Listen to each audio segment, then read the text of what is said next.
So in the last video at the beginning I showed you the noises Jody's computer was making and the reason why we're building another one.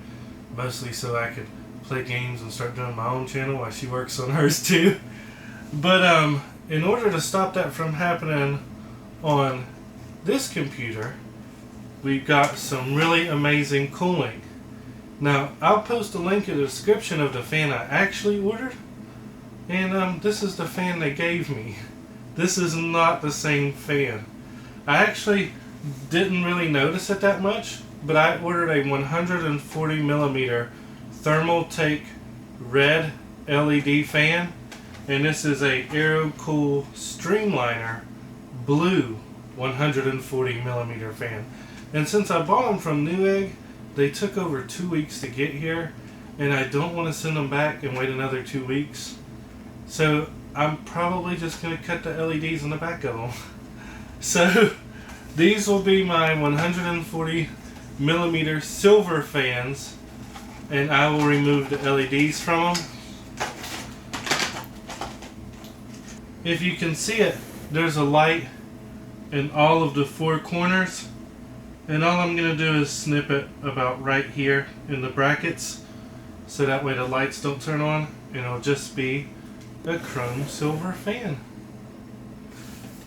So originally, it's been a couple years since I made a gaming computer, like 8. So when I got the CPU, which we'll go into a bit later, they used to come with fans, and this one did not. So I bought a normal fan for it, and it turns out that you can't do that with these new CPUs. They actually have to be cooled with a thing called an AIO. So this is an AIO. Oh, I haven't even opened it yet. And it is something that I'm not familiar with. So I will be using the instructions to install it. It looks like a radiator that would be in a car. It would sit like this, and then this part would go on your engine and connect to a water pump. So it's pretty crazy. But I don't see any place for me to add water to it. So that's good. And it looks like these are just normal, everyday 140mm fans.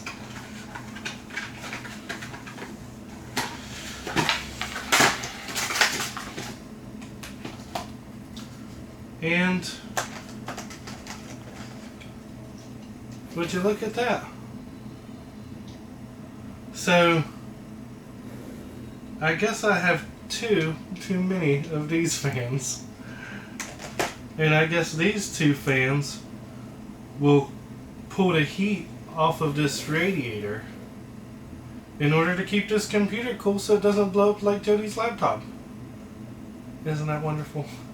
So I'll go ahead and lay them off to the side because these will probably be installed like last in the case.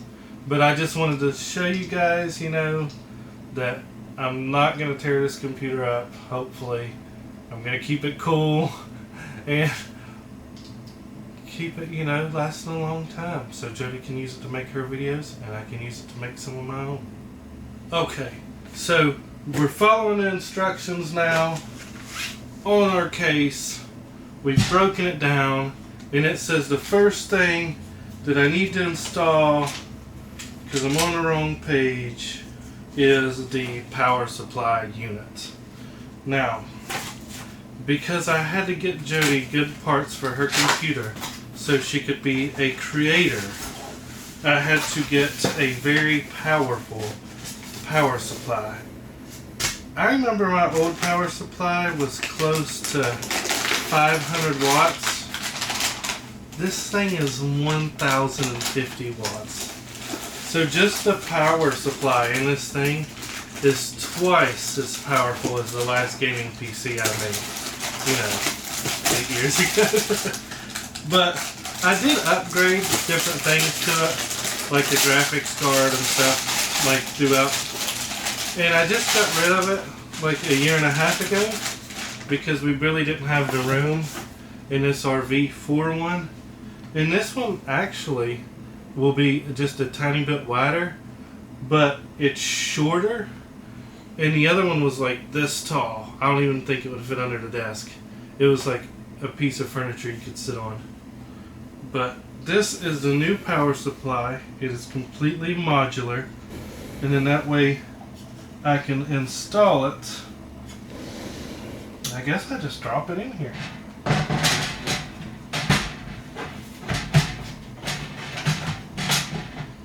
Yeah. And then it just bolts in. So I'll install that and then we'll move on to the next part in our instruction manual. Okay, so I'm looking at it now and it's telling me that it wants me to install the motherboard. And it also is telling me that I should have kept the styrofoam piece that I threw away so I could lay it on its side and it would be completely flat. So don't throw that piece away yet. But enough about that. It's time to talk about the motherboard. Now, this is the Asus Tough Gaming B550 Zaku. And the only reason I told you the whole name was because this is a limited edition Gundam motherboard. And I got it on sale for cheaper than the price of the normal motherboard. But it is so awesome, and it's the whole reason why I got red LED fan, because I wanted it to match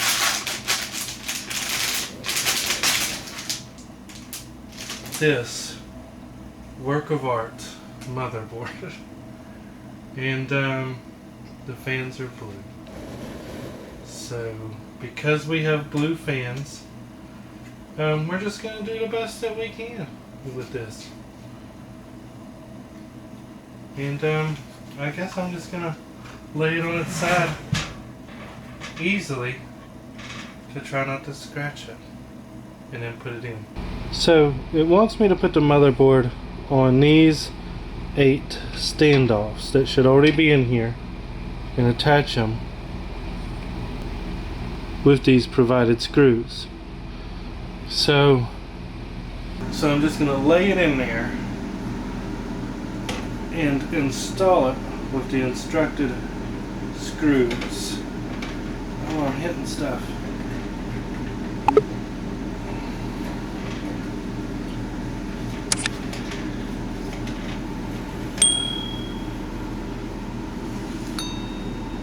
Okay, and now it is in, and I just need to install the screws. And now that the motherboard is installed, the instructions actually say to move on to the hard drives. And I went ahead and went through the instructions, and it doesn't say anything about the processor, the RAM, the SSD hard drive, or the heatsink for the SSD hard drive. So I think that means that I have to install it now before I move ahead, or I'm not going to have places to install it, because it's wanting me to install a PCI Express card, and then you can only do that because of how big it is once all these other things are in here. And with that being said, with those 2 pieces installed in our case, I think it's time that we end the video here. In the next episode, we'll go ahead and put our pieces into our motherboard and go from there. It's already been almost 10 minutes and I don't want to bore you guys to death. You might need a break. I know I did. So see you in our next video. Thank you very much for watching. Please like, share, and subscribe. Bye.